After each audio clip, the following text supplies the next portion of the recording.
Good morning. It's Motivational Monday here on the Step by Step Listening Facebook page, but also on YouTube. So a good morning. I hope you've had an amazing weekend and you're ready and raring for the week ahead.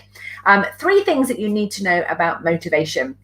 I want to share this with you because I quite often speak to people and I hear them telling themselves a story, giving their own system some feedback, like I'm waiting for motivation to arrive. It's like, and when I say to them, arrive like, wait, it's like a bus. They're kind of waiting for it for all the pieces to click into place. And to some extent, that is absolutely what happens with motivation. But it's much quicker and much faster if you actually know how it clicks into place, what works for you. And whilst it may be absolutely unique to yourself, what I've come to realize after 30 years of motivating other people is that it comes down to 3 core components. And I'd like to talk to you about those today.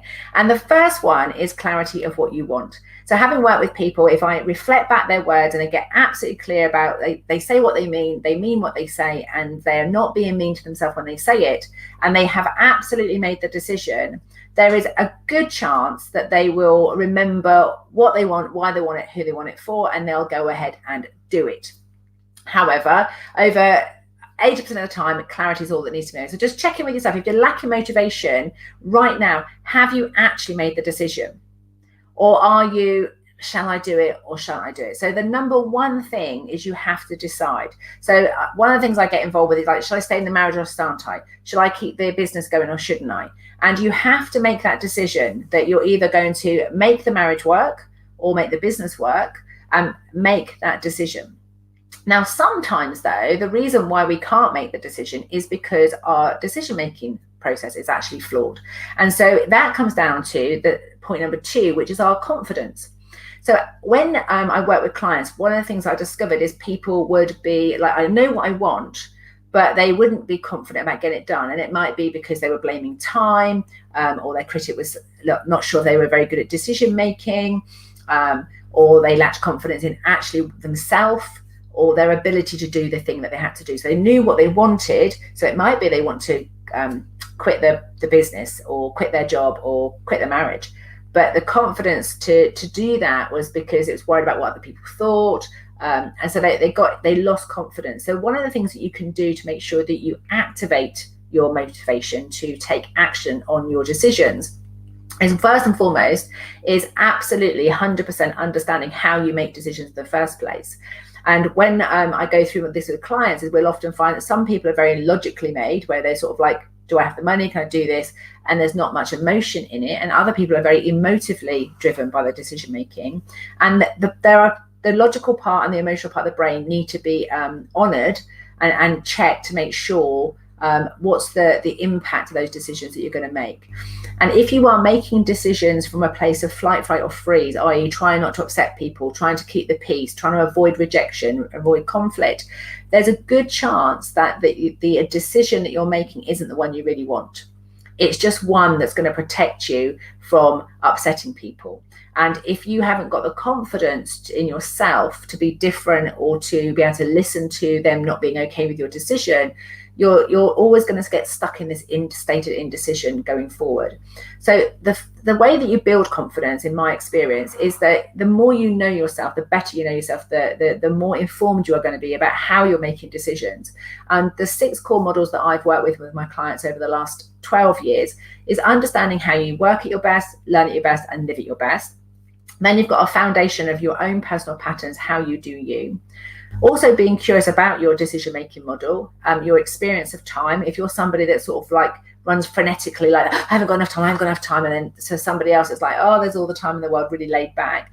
Both are aspects of time that we experience, and it's actually just noticing when it's working for you and when it's not. And if we run too much on stress, it informs the way we make our decisions, and therefore we don't always make decisions that are good for the medium, short, and long term. They can just be sort of short-term survival strategies rather than long-term strategies that are actually going to work for you to work, learn, and live at your best.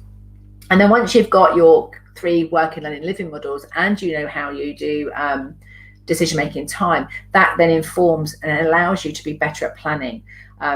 And knowing how you do planning at your best. One of the number 1 reasons why people don't do what they say they're going to do is, even if they know what they want and they have confidence, do you know what? It's often because they forget. They're now going to do something that's a new behavior, and their brain is hardwired to go and do their old pattern of behavior. And so if you don't have a plan or a strategy in place, or something that's going to physically remind you, whether it's a pop-up on your CRM system, whether it's something on your phone, or a big post-it note or a poster in front of you every day and you're on your desk, often the reason we don't do it is because our plan is not visual enough. It's not. Some people have an auditory reminder. Some people need a visual reminder. Some people have, smell, so sort of flowers or something. There's a scent that's reminding them this is the new direction that we want to go in. Because when we're going to change behavior, we need to remind ourselves, and that's where planning comes in. So number one, you have to have clarity. You have to have actually made the decision. If you can't make the decision, then you have to have confidence in your ability to make decisions and understand how you work, learn, and live at your best in order to make an informed decision, to have confidence in your decision. Equally, once you've made a decision, if the thing you're going to be doing is something that's unfamiliar to you and it's new, then you're going to have a plan, and you're going to have confidence in your ability to learn something new.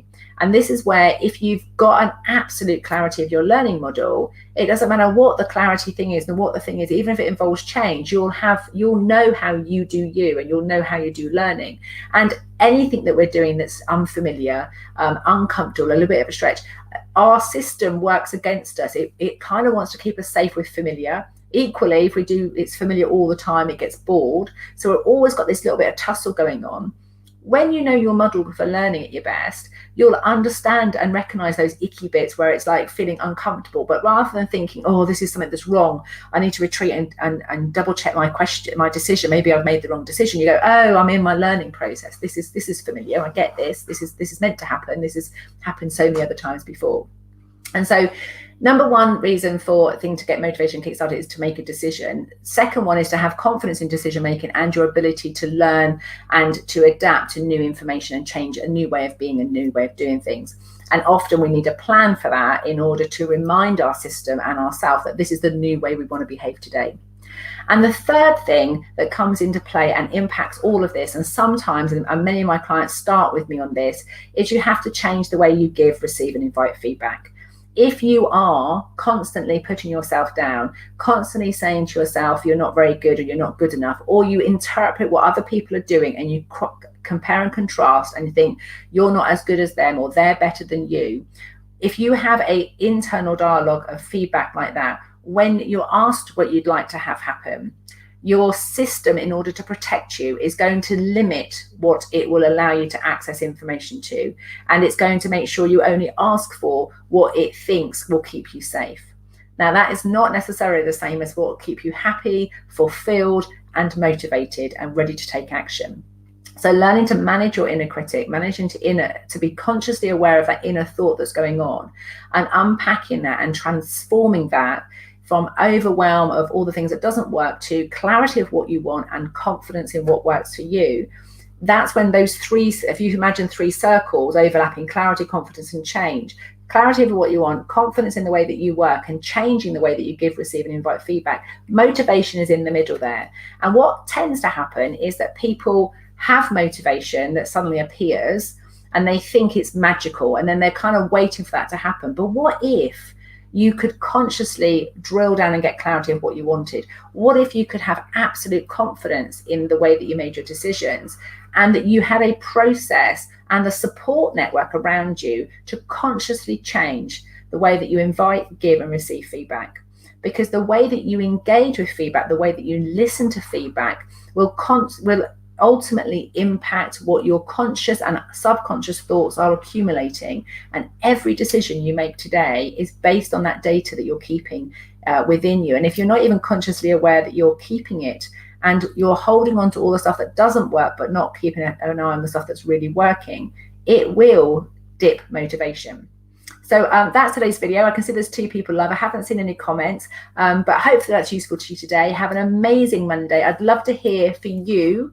That's my model, and that's what I've experienced with my clients over the last 30 years. I've seen it consistently come up time and time again as a pattern, but your model for motivation may be different. So please, who's different to that, please share. And if you're similar or this has been useful, as always, please like, share, and comment on the video so other people will get to hear the wisdom that I'm sharing.